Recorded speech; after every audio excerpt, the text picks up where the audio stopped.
Good evening, YouTube. Good evening, everyone. I am your bisexual host, Alex Wiley. Joining me are ethnic minority CoquiPirate. Coqui, so what planet are Mormons originally from? Well, the bulk of Mormon cosmology appears in the Book of Abraham, chapter 3, and there's repeated messages of a certain planet or possibly a star called Kolob. Actually, Kolob, they could be two separate entities, Kolob the planet, Kolob the star. It's very confusing. But in Abraham 3:3, he says that the name of the Great One is Kolob because it is near unto me.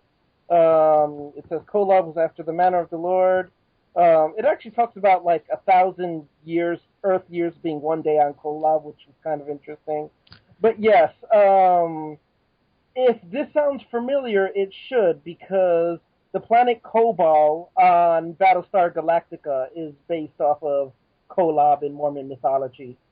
They also have currency based off of biblical measurements. Battlestar Galactica, in other words, is very sort of Mormon-y show. But yes, it originates from Abraham chapter 3, which basically refers to Kolob being a significant planet that's either where God's throne is or the nearest to God's throne. Oh, okay. You know, I never dreamt that there'd actually be an answer to that question. But hey, there's also, this proves Eddie Izzard wrong. I'm loath to say it, but Eddie Izzard didn't act in... Eddie Izzard said something about... Eddie Izzard claims that Mormons were from Mars. Yeah, that is quite false. That was geographically inaccurate. Well, Spirit Science claims that Jesus from space. How could they breathe in space? Exactly. You clearly didn't see the Sensorites. Are Jews really Sensorites? Anyway, and our token Scotsman. That's it. That's your true identity, Gunderson. You did discover your true identity. Your DNA profile has come back as definitely Scottish. So, stitch this, Jimmy. Is that what they say in Scotland?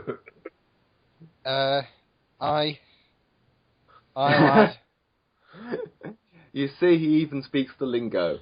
And our token female, SchizophrenicQueen. Hello. Oh, do you think you'll have enough sandwiches made in time for the zombie apocalypse? Only if they're peanut butter. Excellent. And, well, I'm sure everybody loves peanut butter, zombies included, I'm sure.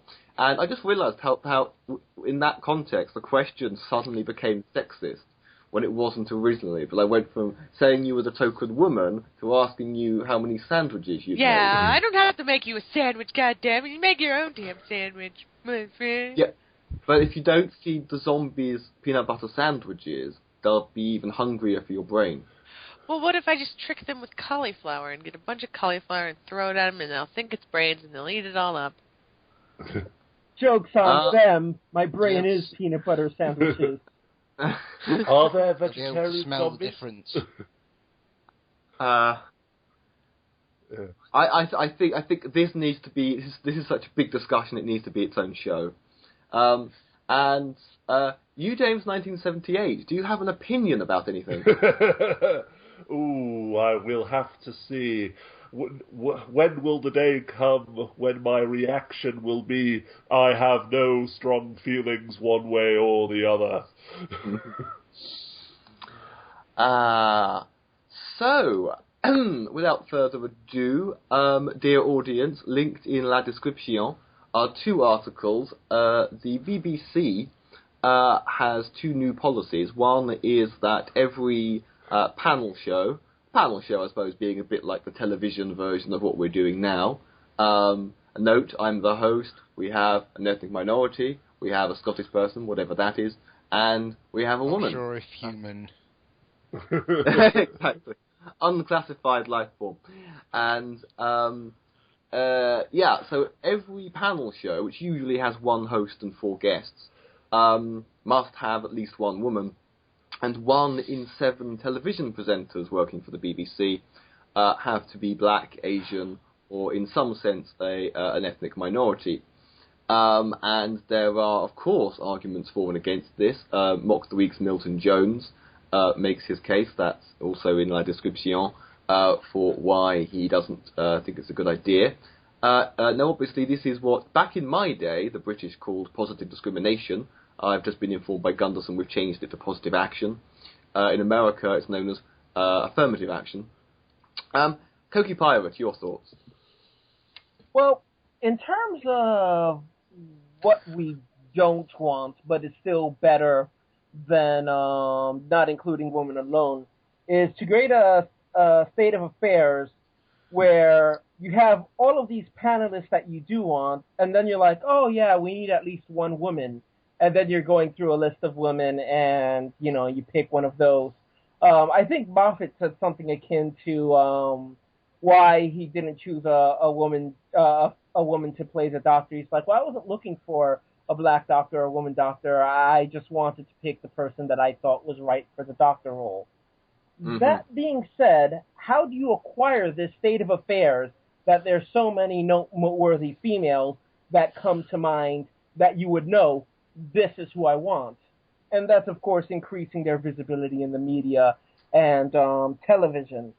So, in that sense, we could say that affirmative action or positive action could be effective in that.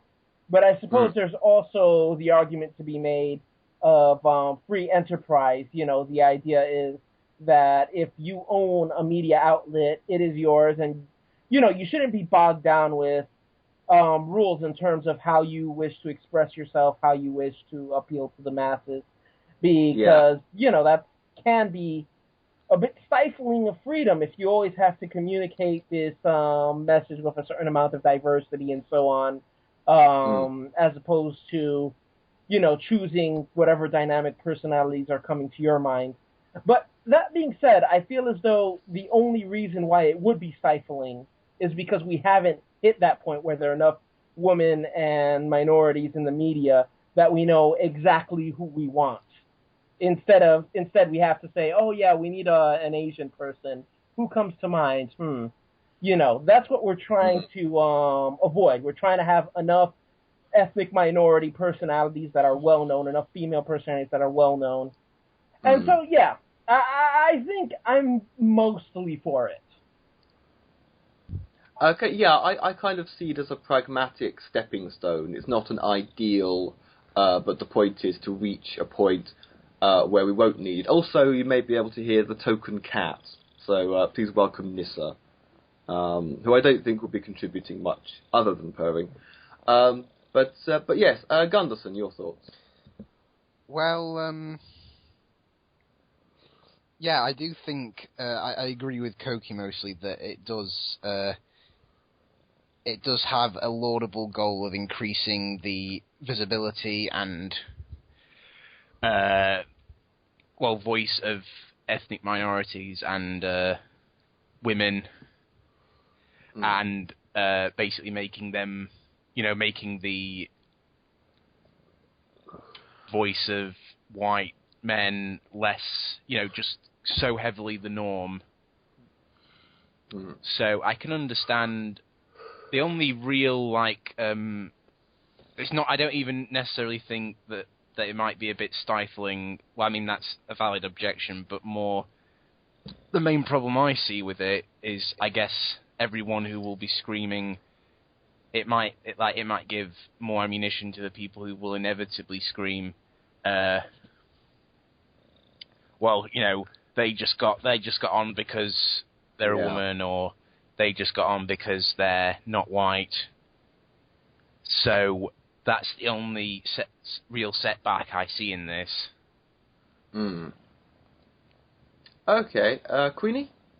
Oh, I'd say we are always going to have the naysayers, but as far as, you know, culturally and societally, I think we're at a point where no matter how much we don't like it or think it's not necessary, it is necessary for the moment. And hopefully we'll reach a day when it's not necessary anymore. Okay, succinct. And you, James? Yes, first of all, just to address one point that Koki made, talking about free enterprise owning a TV station, a television channel, etc. The BBC is the people's television station, television network, whatever the correct term is, here in Britain.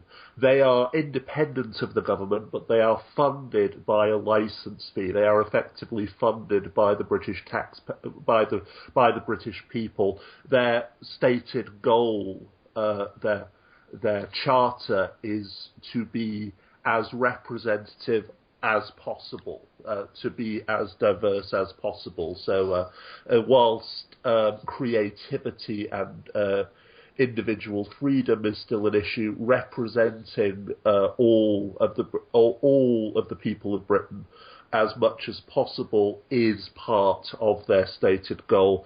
And yes, I agree with the rest of the panel, basically. Movie Bob also brought this up as well in a YouTube video whilst discussing affirmative action, positive action in Hollywood movies specifically. Obviously, he's talking, Movie Bob talking about films. In the recent Thor movie made by Marvel Studios, Thor being a Norse god, one of the Norse gods, Heimdall, was played by an African-American actor, and people lost their shit. How can an African-American play a Norse god?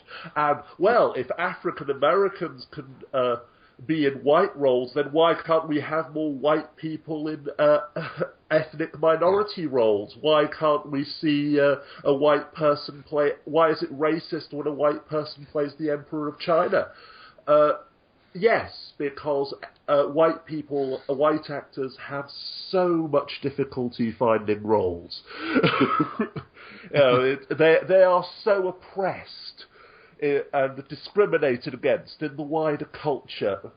The basic points, the basic conclusion that Movie Bob reached, and with which I agree and the rest of the panel agree, it's not the ideal solution, but it is necessary. If it was a perfect world, we wouldn't have this problem. But as it is, white, straight men are the norm.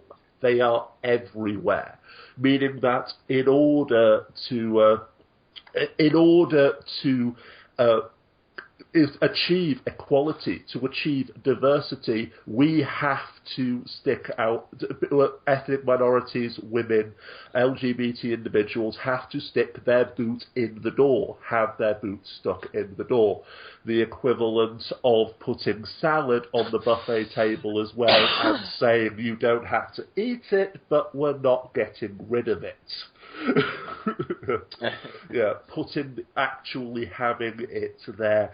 And as Koki said, yes, we're being forced to include women or ethnic minorities when we were perfectly happy just having 4 straight white men on the show. That's precisely the point. The fact that you didn't think of women or people who are not white or straight in the first place. Well, welcome to the 21st century.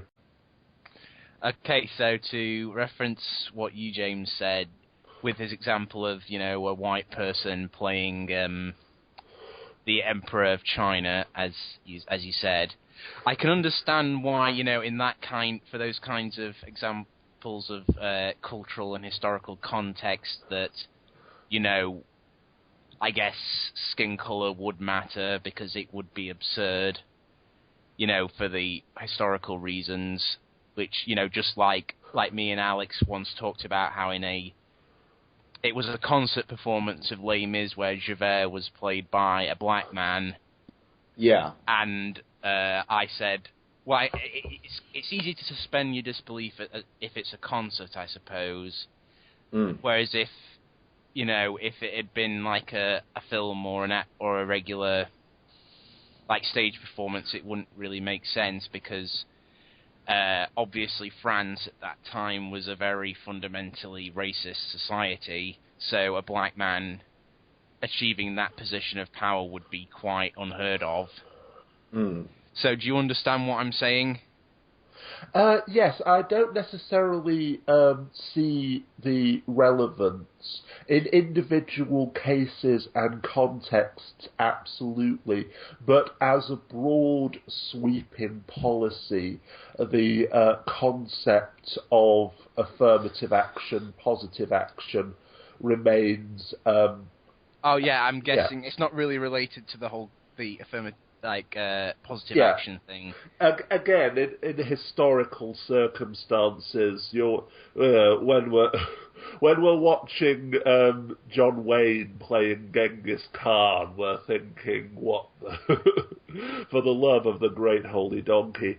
And likewise, Broken Arrow, the original James Stewart film, absolutely excellent. It would have been even better if the people playing the leading Apache roles were actually Apache themselves.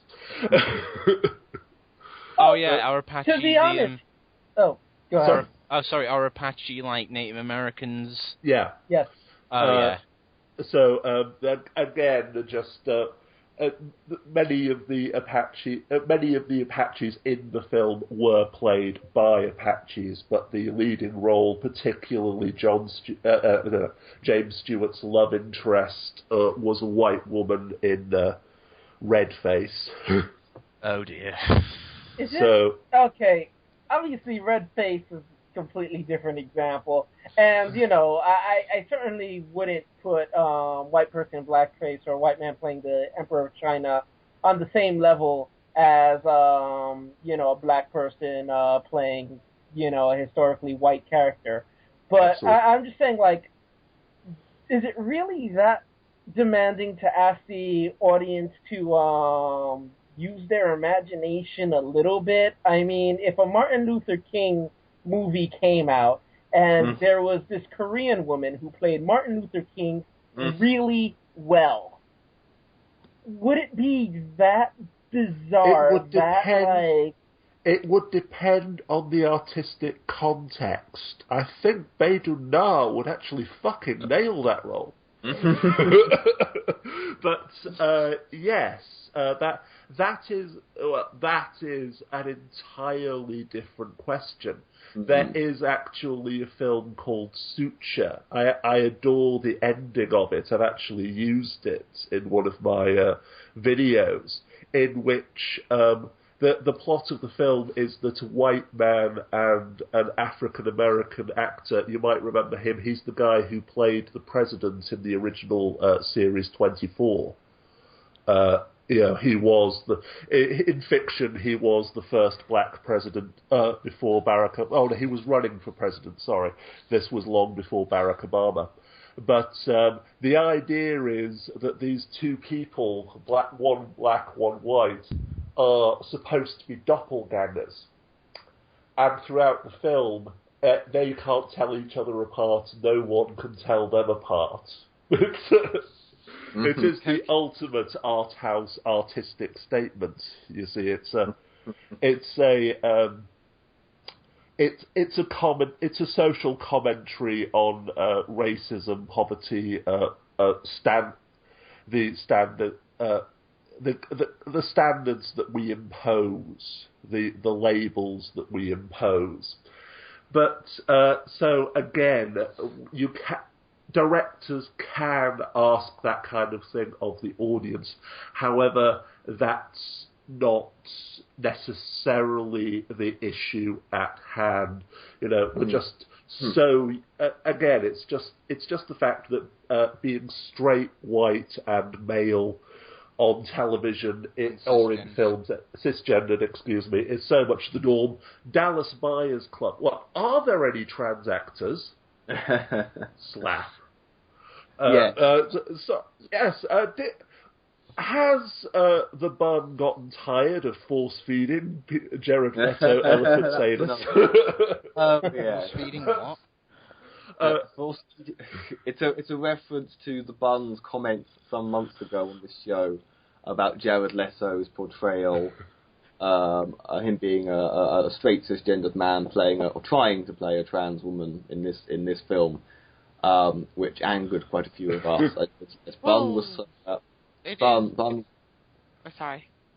Yeah, okay, the less said about the bun from my perspective, the better. It's acting. I mean, that's what you do. I mean, I personally haven't seen the performance, but so I can't judge whether or not it was good or not.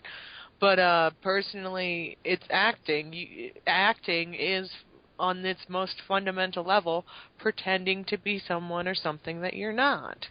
And, like, if he was being, like, totally stereotypical with it, like making him look bad and all this sort of stuff, I can understand why people would be mad. But otherwise... That's hitting the nail on the head. Unfortunately, he did. There's also the fact okay, so now I can see where the problem is. There are also script problems, and the fact that the director hadn't even researched if there are any trans actors to hire, which means he didn't even audition any, I think is pretty shocking. Now I can see the problem, whereas before I thought you were being, like, there was an issue just because people wanted there to be an issue. Yeah, and I think that's a lot of where the communication problems come in, where you don't know if people are being genuinely offended or if they're merely being offended for the sake of being offended. And that's a lot of where the Tumblr culture kind of, like, skews things.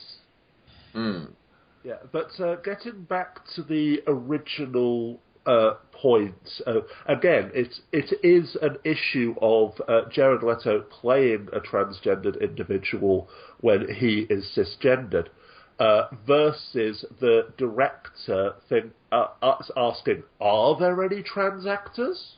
Literally, it never even occurring to him that someone who is trans could have played that role. Because, yes, we're not getting back to the original point, we're not talking about fictional characters, white people playing the Emperor of Japan or Apache maidens, or a black man playing a Norse god from Norse mythology.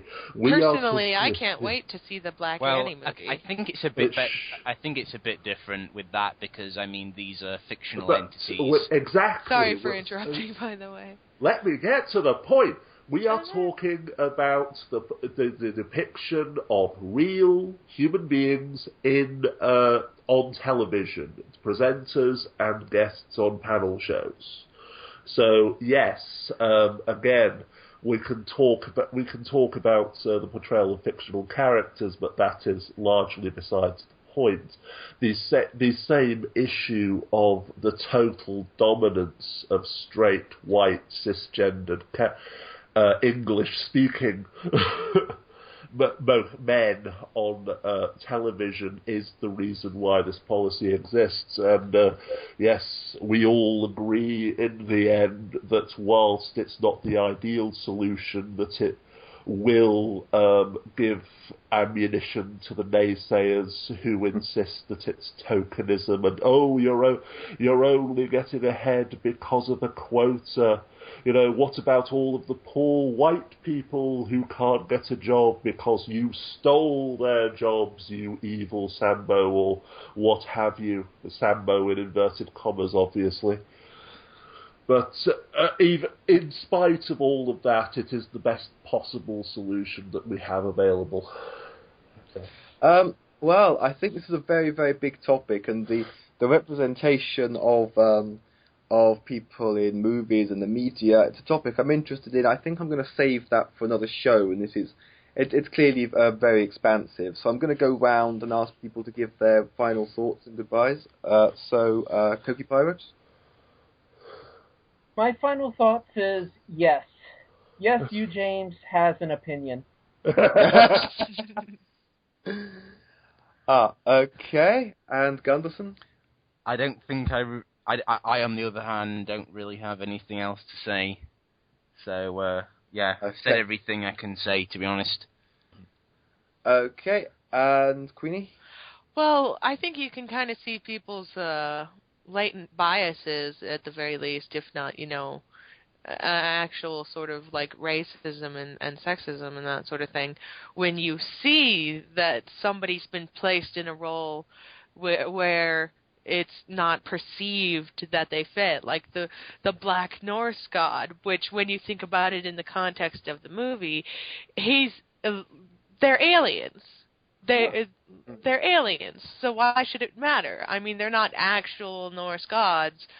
But another movie that I actually want to see is the new Annie film, where Annie is played by a black girl. As long as she's still a redhead. Oh, she's not even a redhead. But I see it. And when it was first being talked about, when it was coming out and this sort of thing, there were so many people who was like, no, Annie's a white redhead, she has to be a redhead, she has to be white, blah, blah, blah, blah.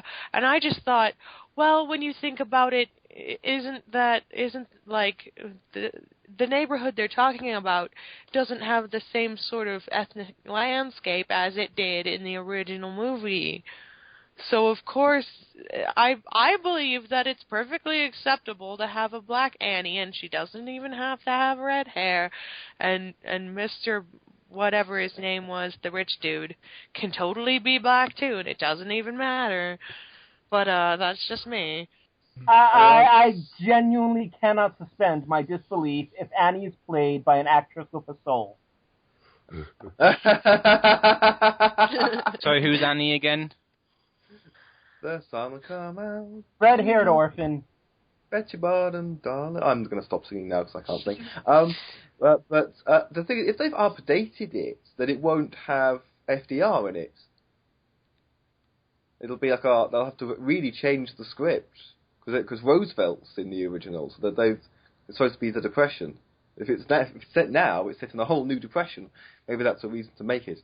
I can't imagine Annie without FDR in it.